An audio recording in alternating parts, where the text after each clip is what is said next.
గోదారొడ్డునున్న మా ఊరు రాచపాలెమండి. ఆయ్ ఒకానొకప్పుడండి ఆ ఊరు రాజులతో వైభోగంగా గౌరవప్రదంగా వెలిగిందండి. ఇప్పుడు అవన్నీ శిథిల జ్ఞాపకాలు. ఆ రాజులను తలుచుకునేవారే లేరులేండి.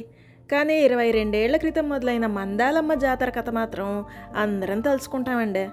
మరేమోనండి, రేపే మా ఊళ్ళోని మందాలమ్మ జాతర. జాతరలో ఊరి మగవారంతా తప్పకుండా పాల్గొనాలి. కాదని మొండికేస్తే మందాలమ్మ బలి తీసుకుంటుందని నమ్మకం అండి.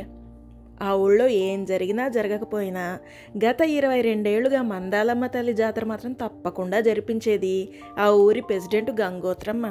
గంగోత్రమ్మ అప్పటి నుండి మా ఊరి ప్రెసిడెంటేనండి. ఆవిడంటే ఊళ్ళో మగాళ్ళందరికీ పోలేరమ్మని చూసినట్టు గుండెదడ. ఆడాళ్ళందరికీ మాత్రం కొండంత ధైర్యం అండి. అసలు ఆ ఊరి కథ తెలియాలంటే 2002 సంవత్సరంలో ఏం జరిగిందో తెలియాలండి. జమీందారీ వంశంలో పుట్టిన ఇంద్రుడంటే తెలియనోళ్ళు చుట్టుపట్ల 10 ఊళ్ళల్లో లేరండి. ఆ మాటకొస్తేనండి, ఆడి స్నేహితులన్నా కూడా తెలవనోళ్ళు లేరండి. ఏదో పనుల్లో వాళ్ళంత ప్రసిద్ధి కదండి. మరి ఆడసలు పేరు సురేంద్ర అయితే అప్పుడే వచ్చిన మెగాస్టార్ ఇంద్ర సినిమాతో మిత్రులందరూ ఆడిని ఇంద్ర ఇంద్ర అని పిలవడం మొదలెట్టారండి. అంతకన్నా ముందు నుండే ఆడిని ముఠామేస్త్రి అనో, ముద్దెక్కువైతే గ్యాంగ్ లీడర్ అనో కూడా ఆప్యాయంగా పిలుచుకునేవారండి మిత్రమండలి. అట్టా వెన్న రాస్తేనేగా ఇంద్రుడి బుద్ధి గడ్డి తిని ఈ ఎదవల పంట పండేది. ఈ ఇంద్రుడి కూళ్ళో అందరూ స్నేహితులే, డబ్బున్నోడికి అందరూ స్నేహితులే. ఆడు ఏం చేసినా గొప్పే, తాగినా గొప్పే, తన్నినా గొప్పే.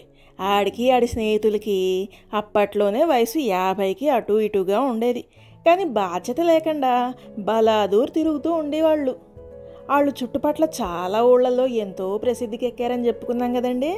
మరంత ప్రసిద్ధి పొందడానికి కారణం ఏంటంటారు? వాళ్ళేమన్నా గొప్ప సంఘ సంస్కర్తలా? అబ్బెబ్బే, చిచ్చి, కానే కాదు. మరి ఊరికేమైనా మంచి చేశారా? అయ్యయ్యో, అసలే కాదు. మరి ఎవరు? కేవలం ఒక వర్గానికి ఇన్స్పిరేషన్ అంతే. కాసేపు వాళ్ళతో మనం కూడా 2002లోకి వెళ్ళిపోయి వాళ్ళు ఏం చేస్తున్నారో గ్రహిద్దాం రండి. అదిగో వాడే ఇంద్ర. గత 25 ఏళ్లుగా వెళుతున్నట్టే ఆ రోజు కూడా ఉదయం 8 గంటలకి సిల్కు లుంగి, సిల్కు చొక్కా, మెడలో కర్చీఫు, దాని వెనకాతల పులిగోరున్న మందపాటి బంగారు గొలుసు, మెడ కింద కేజీ పౌడరు, వేళ్లకి ఉంగరాలు, మణికట్టుకి బంగారు కడియం వేసుకుని దర్జాగా పోతున్నాడు. వాడి 50 ఏళ్ల వయసు బయటపడకుండా జుట్టుకీను మీసాలకి నల్లరంగు వేసుకున్నాడు. వాడి వెనక ఒక చేత్తో గొడుగెత్తి పట్టుకుని ఈరబాబు, ఈసనకర్రతో విసురుతూ సీనయ్య అడుగులకి మడుగులొత్తుతున్నారు. ఇంద్ర ఎప్పటిలాగానే మామిడి తోటలోని తాతగారి పెంకుటింటికి చేరుకున్నాడు. అప్పటికే తన మిత్రమండలంతా అక్కడ చేరుకున్నారు. అదేనండి, రాంబాబు, సూరిగాడు, నర్సిగాడు. వాళ్ళంతా చేరి పేక ముక్కలతో, మరచెంబుల్లో తీర్థంతో సిద్ధంగా ఉన్నారండి. ఆ పెంకుటింట్లో సోఫాలు, ఫ్రిడ్జి, ఏసీ, టీవీ, వంటిల్లు, పడకగది అన్నీ ఉన్నాయండి. వచ్చాడు రోయ్, మన ఇంద్రుడు వచ్చేసాడు రోయ్ అన్నాడు సూరిగాడు ఆనందంగా పేక ముక్కలు కలుపుతూ. ఆని చూసి గడియారంలో ముళ్ళు సవరించుకోవచ్చు రోయ్, రోజు టంచనుగా 8 కొట్టేసరికి వచ్చేస్తాడు. ఎప్పుడన్నా మనమే అటు ఇటుగా వస్తాం అన్నాడు సంబరంగా రాంబాబు. చాలేరా సొల్లు, ఆడేమన్నా కలెక్టర్ ఆఫీస్లో ఉద్యోగానికి వచ్చాడా అని మనసులోనే అనుకున్నాడు గొడుగు మడుస్తూ పాలేరు ఈరబాబు. వాడి మనసులో మాట వినబడి ఓరగా చూసి నవ్వాడు విసనకర్ర పట్టుకొచ్చిన సీనయ్య. ఏసీ ఏసీ, ఫ్రిడ్జ్లో సోడా అటకరారా అన్నాడు ఇంద్రుడు ఈరిగాడిని చూసి. ఇంతలో ఎక్కడి నుండో పాట వినిపించింది. భద్రగిరి రామయ్య పాదాలు కడగంగా, పరవళ్ళు తొక్కింది గోదారి గంగా. ఆ పాట వినగానే రాంబాబు అరిశాడు ఆనందంగా. వచ్చేసింది రోయ్, ఇంద్రుడు వెనకమాలే రంపసలకలాగా మారాను వచ్చేసింది రోయ్. రాయే మందులో సోడా కలిపి మమ్మల్ని సంపేసేవే, ప్రేమతో సంపేసేయ్, నీకోసమే ఎయిటింగ్ ఇక్కడ. మహారాణి అనే ఆవిడని చూడగానే అందరి ముఖాల్లో బంగారు జిలుగు లాంటి నవ్వు. అదంటే ఊరందరికీ లవ్వు. ఓసేయ్, నువ్వు వేసే ఏసాలకి, నువ్వు పాడే పాటకి ఏమన్నా సాపచ్చముందటే అని సీనయ్య ఈరిగాడు కళ్ళతోటే సైగ చేసుకున్నారు. యథావిధిగా మారాణి వాళ్ళకి కిలకిలమంటూ నవ్వులు మందులో కలిపియడం, పేగ ముక్కలు అందించడంలో బిజీ అయిపోయింది. సీనయ్య ఈరబాబు ముఖాలు చూసుకుని పెంకుటింటి వెనకాతలకెళ్ళి కట్టెల పొయ్యి మీద మధ్యాహ్నానికి వంట మొదలుపెట్టారు. సీనుగాడు ఈరిగాడి వెంక చూస్తూ, పాతికేళ్లుగా ఇదే ఇల్లు, ఇదే తోట, ఇదే మందు, ఇదే ముఖాలు చూసి చూసి ఇంద్రబాబుకి సుగు రావట్టేదేట్రా అన్నాడు. ఈరిగాడు మసాలా నూరుతూ విరక్తిగా నవ్వాడు. వాళ్ళకి సిగ్గా ఎగ్గా, పెళ్ళాలు ఎంత తిట్టినా ఇంటి పట్టునుండరు, పిల్లల్ని పట్టించుకోరు. ఎట్టాగో ఆ ఇంద్రుడికి జమీందారులు తాతలు ఇచ్చిన తోటలున్నాయి. 10 ఏళ్లుగా మందు ఫ్యాక్టరీ పెట్టి ఊరందరికీ చవక ధరలకే మందు గట్రా అమ్ముతున్నాడు. అందుకే ఊరంతా ఈయన్ని దేవుళ్ళ చూస్తారు. ఎంతమంది ఇళ్ళాళ్ల ఉసురు తగులుతుందో మనకు తెలియదు, కానీ మగాళ్ల మద్దతు మాత్రం ఈడికే. ఆ ఇంద్రుణ్ణి నమ్ముకుని సూరిగాడు, రాంబాబు, నర్సిగాడు బాగానే బాగుపడ్డారా. చదువులు ఉద్యోగాలు లేకుండా ఈ ఇంద్రుడి మీద పడి పోతుల్లా తింటున్నారు. ఒకళ్ళనొకళ్ళు సెడగొట్టుకుంటూ పెడదో పడుతూ అబ్బబ్బబ్బబ్బా ఏం వైభోగం అనుభవిస్తున్నారో. ఈ ఇంద్రుడి తాతలేం తక్కువ కాదు. జమీందారీగా వచ్చిన 1000 ఎకరాలని నెమ్మదిగా కరిగించి ఈడి తరం వచ్చేసరికి 500 ఎకరాలు చేసేశారు. అమ్మ బాబోయ్ అంటూ కళ్ళు తేలేశాడు సీనుగాడు ఈరిగాడి మాట విని. అప్పుడు ఈరిగాడు చెప్పడం కొనసాగించాడు. ఈ ఆస్తులున్నోళ్ళంతా ఇంతేరా, ఇట్టాగే నాశనం చేసుకుంటారు.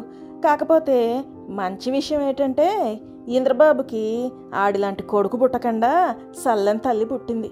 లేకపోతే కొడుకైతే మిగిలిన 500 ఎకరాలు కూడా 5 ఏళ్లలో మింగేసేవాడు అన్నాడు సీనుగాడు. మరే నిజమే అన్నాడు ఈరిగాడు. లోపల ఇంద్రుడెందుకో అన్యమనస్కంగా ఉన్నాడు. ఏ రోయ్, ఇవాళ హ్యాండ్ రైజ్ అవడం లేదే మన ముఠా మేస్త్రికి అన్నాడు రాంబాబు పక్కోడి పేక ముక్కల వంక తొంగి చూస్తూ. ఇబ్బందిగా నవ్వాడు ఇంద్రుడు. లిక్కర్ ఫ్యాక్టరీలో ఏమన్నా గొడవ అడిగాడు నర్సిగాడు. సమాధానం చెప్పలేదు ఇంద్రుడు. ఆడి మనసులో ఏటుందో కనిపెట్టే ప్రయత్నం చేశాడు సూరిగాడు. కొంపలో ఆడాళ్ళతో నస ఎక్కువైపోయిందిరా బాబు, వాళ్ళని కంట్రోల్లో పెట్టాలి. అసలు స్వేచ్ఛ ఎక్కువైపోయిందిరా ఆడాళ్ళకి. అంత స్వేచ్ఛ ఇవ్వకూడదు గమ్ముని. ఈపు మీద సితక్కొట్టైనా ఎక్కడుంచాలో అక్కడుంచాలా అన్నాడు సూరిగాడు ఇంద్రుడి వంక చూసి చీకట్లో బాణం వేస్తూ. గురి తప్పలేదు ఎప్పట్లాగానే. గంభీరంగా తల పంకిచ్చాడు ఇంద్రుడు. అవునరా, నువ్వు చెప్పింది నిజమే అన్నట్టు. కాస్త సందు దొరికితే చాలు విషమెక్కిస్తారు ఈ మిత్రమండలి. ఏటి తక్కువ చేశాం బావా మనం ఈ ఆడమేళానికి? ఓ ఒకటే నసపెట్టేస్తారు. కొంపిచ్చాం, కూడిచ్చాం, పిల్లా జల్లానిచ్చాం, ఇంకేటి కావాలి వీళ్ళకి అన్నాడు నర్సిగాడు. మొగాడన్నాక ఊర్లో 190 యాపకాలుంటాయి, కోటి వర్రీస్ ఉంటాయి. తిరుగుతాడు, తాగుతాడు. ఈ నోతిలో కప్పలకి ఇవేం తలకెక్కవరా. ఇంటికి రాగానే సణుగుడు మొదలు పెడతారు. పిల్ల పెళ్లి చెయ్యాలా, పిల్లోడి ఫీజు కట్టాలా అని. అబ్బబ్బబ్బబ్బా, ప్రాణానికి సుఖం లేకుండా ఉందిరా అబ్బాయి. ఇదిగో ఈ మారాణి నవ్వులు చూసే ప్రాణానికి సుఖం కదుటే అన్నాడు రాంబాబు గారు దాని గడ్డం మీద సిటికేస్తూ. ఆ మాటకి మహారాణి స్త్రీజాతి సిగ్గుపడేలా సిగ్గుపడింది. ఆ మాటలన్నీ వింటున్న ఈరిగాడు సీనుగాడు ఏటి తక్కువ చేశారా, సిగ్గు లేకపోతే సరి. ప్రేమ మర్యాద అంటే తెలిసేట్రా ఈ ఎదవలకి. మనం నయం గదు వీళ్ళకంటే పెళ్ళాలను బాగా చూసుకుంటాం అన్నాడు సీనుగాడు. నీకోటి తెలిసేట్రా అన్నాడు ఈరిగాడు టొమాటోలు ఉల్లిపాయలు తరుగుతూ. ఏటన్నట్టు చూశాడు సీనుగాడు. ఇంద్రుడి కూతురు గౌతమమ్మ గారిని తమ కొడుకులకిచ్చి పెళ్లి చేసుకోవాలని నాకని కొట్టుకు చేస్తున్నారు ఈ గుంటనక్క ఎదవలు. ఈ పెద్ద ఎదవలకి ఎట్టాగూ ఉద్యోగాలు లేవు, అయ్యగారి మీదే పడి మేస్తున్నారు 25 ఏళ్లుగా. ఇక వీళ్ళ కొడుకులకు కూడా అదే నేర్పుతున్నారు చిన్నప్పటి నుండి. ఆ గౌతమమ్మ కట్టం ఆ గోదారమ్మ తల్లే తీర్చాలా. ఎట్టా చేసుద్దో ఏటో నిట్టూర్చాడు ఈరిగాడు. వివరంగా చెప్పేస్ అన్నాడు సీనుగాడు. ఏటి వివరంగా చెప్పేది? రాంబాబు గడి కొడుకు, నర్సిగాడి కొడుకు, సూరిగాడి కొడుకు రోజు కాలేజీ నుంచి వచ్చేటప్పుడు గౌతమమ్మ గారిని వేధించుకు తింటారు. ఆ సంగతి ఇంద్రుడికి చెబుదామంటే వీడేమో ఇట్టా ఉన్నాడు. ఒకవేళ చెప్పినా స్నేహితుల్ని వాళ్ళ కొడుకుల్ని వెనకేసుకొస్తాడు తప్ప ఆడకూతురి మాట వినే రకమావాడు. లేదంటే ఆ ఎదవల్లో ఎవరో ఒక ఎదవకిచ్చి పెళ్లి చేసినా చేస్తాడు. ఎందుకంటే ఈ ఎదవకి ఆ ఎదవలే కదా నచ్చుతారు. ఒకవేళ ఈ ఎదవ కొడుకులు కాకపోయినా బయట పోరంబోకు సంబంధమే తెస్తాడు తప్ప చదువు, సంస్కారం, ప్రేమ, మర్యాద తెలిసిన సంబంధం ఎందుకు తెస్తాడురా ఇంద్రుడు? గాడిదలకి గాడిదలే నచ్చుతాయి. ఇంకేటి చెయ్యాలా పిల్ల? తల్లికి చెప్పినా ఉపయోగం లేదు. ఆ మహాతల్లి నోట్లో సీర కుక్కుని ఏడవడం తప్ప ఏటి చెయ్యట్లేదు. 25 ఏళ్లుగా ఎన్ని బెల్టు దెబ్బలు తిన్నదో ఆ మహాతల్లి ఈ ముద నష్టపోడి చేతిలో. పాపం ఆ గౌతమమ్మ గారిని కాపాడేవాడు ఎవడూ లేడు అన్నాడు బాధగా ఈరిగాడు. వాడి కళ్ళల్లో నీళ్లు ఉల్లిపాయలు తరడం వల్ల వచ్చినవి కాదని సీనుగాడికి తెలుసు. ఒక్క క్షణం ఆలోచించాడు సీనుగాడు. ఓరై, ఓ పాలు ఊహించుకోరా, గౌతమమ్మ గారు కానీ వాళ్ళ అయ్య పోలికలే వచ్చాయనుకో, తండ్రి పెంపకం బాగా ఉంటబట్టిందనుకో, ఎట్టా ఉంటుందంటావు అన్నాడు. ఎట్టా ఉంటుంది అన్నాడు ఈరిగాడు కళ్ళు తుడుచుకుని పోపులో కూరగాయ ముక్కలు వేస్తూ. సీనుగాడు నవ్వి చెప్పసాగాడు. ఆ అమ్మి కూడా చదువప్పగా బీడీలు సుట్టలు గాలుస్తా, కాలేజీ ఎగ్గొట్టి తోటల్లో పడి ఆడ మగ స్నేహితులతో కలిసి మందు కొడతా, పేకాటాడే మగ స్నేహితులకి అదిగో ఆ మారాణిలా వగలబోతూ మందు కల్పిస్తూ ఉంటే ఈ ముద నష్టపోడి పరిస్థితి ఏటైపోతుందిరా, ఓ పాలు సీనేసుకో, అదిగో ఆ మూట బావిలో దూకి చచ్చిపోతాడు అన్నాడు. ఒళ్ళు మండింది ఈరిగాడికి. జోడిచ్చి కొట్టేయగలని యదవ సచ్చినాడా తొత్తు కొడకాని, మా లక్ష్మి లాంటి అమ్మాయి గారిని ఈ మారాణి లాంటి చిల్లర మడిసితోటి సమానంగా ఊహిస్తావా అన్నాడు కుతకుత మండిపోతా ఉంటే. అది కాదురా ఈరిగా, కడుపు మండి ఏదో అనేశాను కానీ ఆ అమ్మాయి గారి ఎదరా జీవితం అంతా ఎట్టా గడుస్తుందో ఏటో అని బాధగా ఉందిరా అన్నాడు. సీనుగాడి బాధలో నిజాయితీ కనిపించింది ఈరిగాడికి. అర్ధరాత్రి రోజూలాగానే నలిగిన బట్టలతో తాగిన మైకంలో ఇల్లు చేరాడు ఇంద్రుడు. కానీ రోజులా భార్య కూతురు ముఖాలలో భయాలు ఏడుపులు పెడబొబ్బలు ఏమీ లేవి వాళ్ళ. బహుశా వాళ్ళ ముఖాల్లో ఏదో ఆనందం తాలూకు వెలుగు కూడా గోచరిస్తున్నట్టుంది. వాతావరణంలో ఏదో మార్పు పసిగట్టాడు ఇంద్రుడు. కానీ ఏటని గమనించే ఓపిక కానీ అడిగే ఓపిక కానీ లేవు. పూటుగా తాగి మత్తుగా లోనికెళ్ళి భోజనానికి ఉపక్రమించాడు. ఇంతలో కూతురు గౌతమి చేతిలో కాగితాల కట్టతో వచ్చి ఎదురుగా నిలబడింది. నాన్నగారండి అన్నది వినమ్రంగా. ఆశ్చర్యపోయాడు హఠాత్తుగా పొంగుకొచ్చిన ఈ ప్రేమకి ఇంద్రుడు. ఓసోస్ ఏటి మర్యాద ఇయ్యాలా వెటకారంగా విసుగ్గా పలికింది ఇంద్రుడి టోను. ఈ కాగితాల మీద మీ సంతకాలు కావాలండి నాన్నగారు అన్నది అదే నమ్రతతో గౌతమి. ఏం కాగితాలవి అనుమానంగా అడిగాడు ఇంద్రుడు. గుత్తి వంకాయ కూర వేయనా అడిగింది భార్య. చస్ బుద్ధి లేదు, ఇక్కడ నేనేటి మాట్లాడుతున్నా నువ్వేటి మాట్లాడుతున్నావు పావుతలకి అని చెంప మీద చాచిపెట్టి కొట్టాడు భార్యని ఇంద్రుడు. రక్తం సలసలా మరిగిపోయింది గౌతమికి. కానీ తమాయించుకుంది. ఈ ఒక్క పూట అన్నీ ఓర్చుకో అని తనకి తానే సర్ది చెప్పుకుంది. ఇవ్వండి నాన్నగారు, పరీక్ష పేపర్లు వచ్చాయండి. ఈ పరీక్షతో నా పీజీ అయిపోతుంది. మీ సంతకాలు కావాలని మా ప్రొఫెసర్ గారు చెప్పారండి అన్నది సన్నని స్వరంతో స్థిరంగా. తేయటు అన్నాడు కటువుగా ఇంద్రుడు. అమ్మయ్యా, రేపు మాపు అనలేదు నయమే, రక్షించావు దేవుడా అనుకుంది గౌతమి మనసులోనే. ఇంద్రుడు కాగితాలు తీసుకుని సంతకాలు పెట్టసాగాడు. అవేంటో చదివే ఓపిక కూడా లేదు. ఒక పక్క ఆకలి, ఇంకో పక్క తాగిన మైకం. అతడికి ఏమీ ఆలోచించుకోవడానికి సమయం దొరకలేదు. అదే గౌతమి పాలిట వరమైంది. ఏటే ఇన్నున్నాయి అంటూ గద్దించాడు ఇంద్రుడు. అది నాన్నగారు, మరి 2 ఏళ్ల పరీక్ష పేపర్లు అన్నీ కలిపి ఇవాళే ఇచ్చారు, అందుకే అన్నున్నాయి. ఇదిగో ఇక్కడ సంతకం పెట్టండి. ఇక్కడే ఇంకొన్నే అయిపోతున్నాయి అంటూ పేపర్లన్నింటి మీద సంతకాలు పెట్టించేసుకుంది గౌతమి. పైన పరీక్ష పేపర్లే, అడుగున ఏటున్నాయో ఆ తాగుబోతోడికి తెలిసే అవకాశమే లేదు. మర్నాడు పొద్దున్న గుడి వెనక కోనేటి మెట్ల మీద కూర్చుని ఉన్నారు గౌతమి, అశ్విన్ బాబు. మరేమో 1240 ఇళ్ళుంటాయి అన్నాడు అశ్విన్. అశ్విన్ ఆ ఊరి ఎమ్మెల్యే కొడుకు, కాబోయే కలెక్టర్ అంట కూడా. కాకపోతే మిగతా రాజకీయ నాయకుల్లాగా కాకుండా భగత్ సింగ్ లాగా, సుభాష్ చంద్రబోస్ లాగా దేశం కోసం సిద్ధాంతాల కోసం కట్టుబడి ఉండే కుటుంబం అది. అందుకే గౌతమికి అశ్విన్ బాబు అంటే అంత ఇష్టం. అశ్విన్ కలెక్టర్ కాబోతున్నాడు. అతడి అన్నయ్య ఆదిత్య అప్పటికే పోలీస్ కమిషనర్ అయిపోయాడు. అందులో మా ఫ్యాక్టరీ మద్యం సేవించే వాళ్ళు ఎంతమంది ఉంటారు అశ్విన్? భార్యా పిల్లల్ని హింసించే వాళ్ళు ఎంతమంది ఉంటారు మళ్ళీ అడిగింది గౌతమి. సుమారు 500 మంది మీ ఫ్యాక్టరీలో పుట్టుకొచ్చే మద్యాన్ని తాగుతున్నారు రోజు అన్నాడు అశ్విన్ బాధగా. కొన్ని క్షణాలు ఆమె ఆలోచించింది. మీ అన్నయ్య మనకి సహాయం చేయడానికి సిద్ధంగానే ఉన్నాడా అంటూ అనుమానంగా అశ్విన్ని అడిగింది గౌతమి. వాడెప్పుడూ సిద్ధమే గౌతమి, ఖచ్చితంగా చెప్పాడు అశ్విన్. ఇది తప్పో ఒప్పో నాకు తెలియదు అశ్విన్, పర్యవసానాలు ఏవైనా బాధ్యత నేను తీసుకుంటాను. నువ్వు, మీ అన్నయ్య ఆదిత్య, మీరు మాత్రం సేఫ్గా ఉండాలి అంటున్న ఆమె గొంతు వణికింది. సరే అశ్విన్, ఐఎమ్ రెడీ. మన ప్లాన్ ఈ రాత్రికే అమలు చేద్దాం, ఏమంటావు అన్నది అతడి చేతికి ఒక సీసా ఇచ్చి గౌతమి. అతడి కళ్ళల్లోకి సూటిగా చూస్తూ స్థిరంగా చెప్పిన మాటలకి అతడు కదిలిపోయాడు. అలాగే కాబోయే ప్రెసిడెంట్ గారు నవ్వుతూ కన్ను కొట్టాడు అశ్విన్. మర్నాడు ఆ ఊరిలో ప్రళయం రాబోతోందని వాళ్ళిద్దరికి మాత్రమే తెలుసు. ఆ రాత్రి అశ్విన్ జేబులో సీసాతో ఒంటరిగా గౌతమి వాళ్ళ లిక్కర్ ఫ్యాక్టరీకి వెళ్ళిన సంగతి అతడికి గౌతమికి మాత్రమే తెలుసు. దాని పర్యవసానమే మర్నాడు సాయంత్రం రాచపాలెం నిండా పోలీస్ వ్యాన్లు, పోలీస్ కుక్కలు, ఊరంతా ప్రళయం వచ్చినట్టుంది. ఒక యాంకర్ని వార్తల్లో లైవ్ ఇస్తోంది.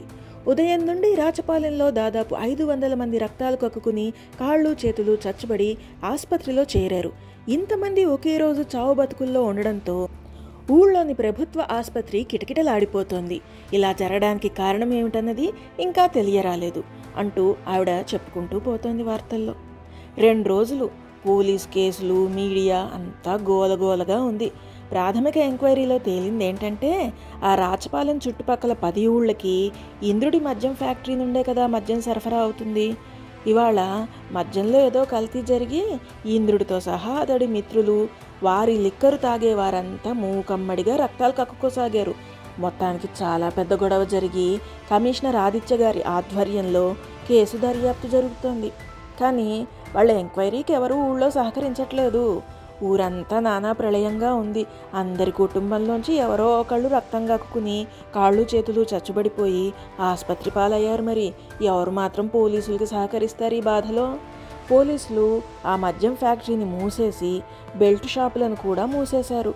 ఈ గొడవ అసెంబ్లీ దాకా పాకి రాచపాలెంలో సంపూర్ణ మద్య నిషేధంతో పాటు ఊళ్ళో రీహాబిటేషన్ సెంటర్లు పెట్టాల్సి వచ్చింది. అది మొదలు ఆ 500 మంది నరాలు చచ్చుబడి మంచానబడి అలా ఉండిపోయారు. ఇంద్రుడితో సహా అతడి మిత్రమండలంతా అలాగే కాళ్ళు చేతులు చచ్చుబడిపోయి మంచానికి అతుక్కుపోయారు. ఏది 2002 సంవత్సరం నుంచి ఇప్పటిదాకాను. అంతా సద్దుమణిగి ఊరు 2 వారాలకి యథాస్థితికి వచ్చేసరికి మహేష్ అనే ప్రబుద్ధుడొకడు పక్క జిల్లాకెళ్ళి దొంగతనంగా మందు దాగి రాత్రికి వచ్చాడు. చిత్రంగా వాడు ఊరి నడుబొడ్డుకు రాగానే మర్రి చెట్టు కింద రక్తం గక్కుని కేకలు వేస్తూ పడిపోయాడు. ఆ అరుపులకి ఊరంతా గుమిగూడి మళ్ళీ హాహాకారాలతో వాడిని ఆసుపత్రికి తీసుకెళ్ళబోయారు. అప్పుడు జరిగిందొక చిత్రమైన సంఘటన. ఆ చీకట్లో మర్రి చెట్టు వెనక నుండి జుట్టు విరబోసుకుని, ముఖానికి పసుపు కుంకం పులుముకుని, కళ్ళకు చారడేసి కాటుక పెట్టుకుని, ఎర్రని పట్టుచీర కట్టుకుని, 2 చేతుల్లో 2 వేప మండలాలు పట్టుకుని వచ్చి చెట్టు కింద నిలబడి పూనకంతో ఊగిపోతుంది ఒక ఆవిడ. అందరూ అవతారాన్ని చూసి, రాక్షసంత నీడని చూసి కెవ్వున అరిచి గజ గజ గజ వణికిపోయారు. ఆమె ఏనుగులా ఒక్క ఘీంకారం చేసింది. ఆ కేకకి ఊళ్ళో అందరూ ఆగిపోయారు. ఆమె పూనకంతో ఊగిపోతూ ఇలా చెప్పసాగింది. ఒరేయ్, నేను మందాలమ్మనిరా, మందాలమ్మని. ఈ ఊరు నాదిరా, ఈ ఊరు నాది. ఈ ఊరిని మీరు దేవాలయంలా చూసుకోకుండా మద్యపానంతో, మత్తు పదార్థాలతో కలుషితం చేస్తారా? ఎంత ధైర్యం రా మీకు! అందుకేరా మద్యం తాగే ప్రతివాడు రక్తం కక్కుకుని శాశ్వతంగా మంచాన పడతారా, శాశ్వతంగా మంచాన పడతారు. ఈ ఊరికి ఇదే నా శాపం అంటూ ఊగిపోయింది మందాలమ్మ. ఊరి జనమంతా భయపడి గజ గజ గజ వణికిపోయారు. అమ్మా, మందాలమ్మ తల్లే, తప్పైపోయిందమ్మా, తప్పైపోయింది, మమ్మల్ని క్షమించమ్మా, మమ్మల్ని క్షమించు, మమ్మల్ని ఏటి చేయమంటావమ్మా, చెప్పమ్మా అంటూ ఊరంతా అమ్మోరి కాళ్ళ మీద పడ్డారు. నేను మందాలమ్మని, నేను ఇచ్చే పానకం ఊరంతా ఇప్పుడే తాగాల. చిన్న పెద్ద ఆడ మగ అంతా తాగాల. రండి, ఊరందరూ ఇటుకేసి రండి అంటూ హూంకరించింది అమ్మవారు. జనమంతా ముఖాలు చూసుకున్నారు. ముందుగా రక్తం కక్కుకుంటున్న మహేష్ని అమ్మవారి దగ్గరికి తీసుకెళ్లారు. అమ్మవారు తమ వేపమండలు పక్కన పెట్టి స్థిరంగా కూర్చుంది. తన అరచేతిలో నుండి తీర్థం సృష్టించి ఇచ్చింది ఆ మహేష్కి. ఆడు తాగిన తర్వాత ఊరందరికీ ఆ రాత్రంతా తీర్థం పంచుతూనే ఉంది మందాలమ్మ. మందాలమ్మ మరో మాట కూడా చెప్పింది భక్తులకి. ఒరేయ్, ఈ ఊరికి పట్టిన దరిద్రం వదలాలన్నా, నేనిక్కడే శాశ్వతంగా ఉండాలన్నా ఇంద్రుడి కూతురు గౌతమిని ప్రెసిడెంటుగా ఎన్నుకోవాలరా. ప్రతి ఏడు నా జాతర జరిపించి ఆ పిల్ల చేతుల మీదుగా ఈ తీర్థం ఊరంతా పుచ్చుకోవాలా. కాదన్నారో ఊరంతా వల్లకాడవుద్దిరా, వల్లకాడవుద్ది అంటూ హుంకరించింది మందాలమ్మ మళ్ళీ. అట్టాగేనమ్మా, అట్టాగే అంటూ జనమంతా భయభక్తులతో దండాలెట్టేశారు. అదండి కథ. అది మొదలు 2002 సంవత్సరం నుంచి మా ఊళ్ళో, అంటే దాదాపు 25 ఏళ్ళగానండి, మద్యపానం లేనే లేదండి. ఎవడైనా దొంగతనంగా తాగినా ఆ ఊళ్ళోనే కాదు, ఏ ఊరెళ్ళి తాగినా, ఏ దేశం వెళ్ళి తాగినా వెంటనే రక్తం కక్కుకొని పడిపోతాడండి. ఇంకంతే, కాళ్ళు చేతులు పడిపోయి జీవితాంతం మంచాన ఉంటాడండి. అది మందాలమ్మ తల్లి శాపం కదండి. అందుకేనండి అందరికీ అంత భయం. అందుకే ఎవ్వరూ ఆ ఊళ్ళో మందు కొట్టరండి. నాకు తెలిసిందండి మీకున్న అనుమానాలు. ఇంత కథ విన్నాక కొన్ని అనుమానాలు ఉండనే ఉంటాయండి. ఈ మందాలమ్మ ఎవరనేగా మీ అనుమానం? ఎవరనుకున్నా కానీ మాతో మా పిల్లలతో మందు మాన్పించడానికి గౌతమమ్మ గోరినే పూనింది ఆ మందాలమ్మ. గౌతమమ్మ గోరి చేతనే తీర్థం ఇప్పించింది. ఆ తీర్థంలో ఏటుంటుందో కానీ అది తాగిన వాళ్ళు ఏ ఊళ్ళో మద్యం తాగినా రక్తం కక్కుకుంటారు, కాళ్ళు చేతులు చచ్చుబడిపోయి మంచాన పడిపోయి ఉంటారండి. మళ్ళీ వాళ్ళు బాగుపడాలంటే మందాలమ్మ తల్లి ప్రసాదం తినాలండి. అసలు అశ్విన్ బాబు మద్యం ఫ్యాక్టరీకి వెళ్ళి ఏం కలిపాడనేగా మీ అనుమానం? అక్కడ తయారయ్యే మందులో సిబ్బి అనే జాతి పాము విషం కలిపాడండి. కంగారు పడకండి, దానివల్ల సావరు. గ్లాసుడు రక్తం కక్కుని బలహీనపడతారు అంతే. జన్మలో మందు ముట్టుకోరు. ఒకవేళ ముట్టుకుంటే మళ్ళా రక్తం కక్కుని నరాలు చచ్చుబడి మంచాన పడిపోతారండి. కనుక నా దృష్టిలో ఆ విషమే అమృతమండి. మరి మందాలమ్మ ఇచ్చిన ఆ తీర్థం ఏటనా? అదే సిబ్బి విషంలో వేపపూల రసం కలిపి వనమూలికలు కలిపి ఇస్తే ఆ సిబ్బి విషానికి విరుగుడండి. ఒకవేళ మందు ముట్టుకుంటే రక్తం కక్కుని మంచాన పడతాడు కదండి, వాడు మళ్ళీ తేరుకోవాలంటే అమ్మవారిచ్చే ఉసిరి, వేప లాంటి ఔషధ గుణాలున్న చెట్ల వేర్లలో సింగోజి అనే పాము విషం కలిపి ఇయ్యాలండి. ఇంద్రుడితో సహా గౌతమమ్మ గారు అందరికీ ఇచ్చింది అదేనండి. అందుకే వాళ్ళు మందు మానేసి చచ్చిన పాముల్లా పడున్నారు. అప్పటికప్పుడు తీర్థం ఎలా వచ్చిందంటారా? దొంగ బాబాలు అప్పటికప్పుడు విభూది లింగాలు ఇయ్యట్లా. అమ్మ అట్టాగే అన్నీ ముందే సిద్ధం చేసుకుంది. ఈ విషయం గౌతమి అమ్మగారికి ఎలా తెలుసనా? ఆవిడ చదివింది వృక్షశాస్త్రం, జంతుశాస్త్రం కాదేటి. ఇంకా అనుమానాలు ఉన్నాయా అండి? ఏముందండి, సిబ్బి విషం తాగితే రక్తం కక్కుని మందు తాగడం మానేస్తారు. మళ్ళీ సింగోజీ జాతి విషం కలిపిన ప్రసాదం ఇస్తే జబ్బు తేరుకుని ఇంకోసారి మందు జోలికి వెళ్ళరు. ఇంతకంటే ముఖ్యమైన విషయం ఏటుంటుందండి? ఓ సోస్, ఆవిడ ఇంద్రుడితో పెట్టించుకున్న సంతకాలేటనా? రక్తం కక్కుకుని ఆసుపత్రి పాలైన అందరికీ, మద్యం ఫ్యాక్టరీ మూతబడి ఉద్యోగాలు పోయిన వాళ్ళందరికీ ఇంద్రుడి చేత తలా 5 ఎకరాలు ముందరే రాయించి సంతకాలు పెట్టించింది ఆ చల్లని తల్లి. మా రాచపాలెం మందాలమ్మ మాట మీదుగా గౌతమి గంగోత్రి అమ్మగారే ఊరి ప్రెసిడెంట్ అయ్యారు. ఏటేటా మందాలమ్మ తల్లి జాతర జరిపించి ఆమె తయారు చేసే తీర్థం ఇప్పిస్తుంది. ఎవడైనా మద్యం తాగి రక్తం కక్కుకుంటే మళ్ళీ గౌతమమ్మాయి గారే ప్రసాదం తయారు చేసి మందాలమ్మ ప్రసాదం అని చెప్పి ఇస్తుంది. ఆమె కండగా భర్త అశ్విన్ బాబు, బావ కమిషనర్ ఆదిత్యబాబు, మామగారు ఎమ్మెల్యే గిరిబాబు ఉన్నారు కాదేటి. మరి ఎవరికీ తెలియని ఇన్ని విషయాలు నాకెట్టా తెలిసినాయి అనుకుంటున్నారా? ఆ సిబ్బి అనే జాతి పాము గురించి, సింగోజీ అనే జాతి పాము విషం గురించి అమ్మాయి గారికి చెప్పింది నేనే కాదేటండి. ఈ విషయాలన్నీ ప్రతి ఏటా అడవులకెళ్ళి తెచ్చిచ్చేది నేనేనండి. అసలు ఇటువంటి ఒక మందు తయారు చేయొచ్చు అని కనిపెట్టిన శాస్త్రవేత్తే అమ్మాయి గారండి. ఇంతకీ కథ అంతా చెప్పి నేనెవరో చెప్పలేదు కదండి, నేనండి మీ ఈరిగాడిని. ఇంద్రుడికి గొడుగెత్తి పట్టుకున్నాను కదండి, ఆ ఈరిగాడిని నేనేనండి. ఉంటానండి. అమ్మగారికి సిబ్బి ఈసం పట్టుకెళ్ళి ఇయ్యాల. రేపు అసలే మందాలమ్మ జాతర, మీరంతా తప్పకుండా రండి.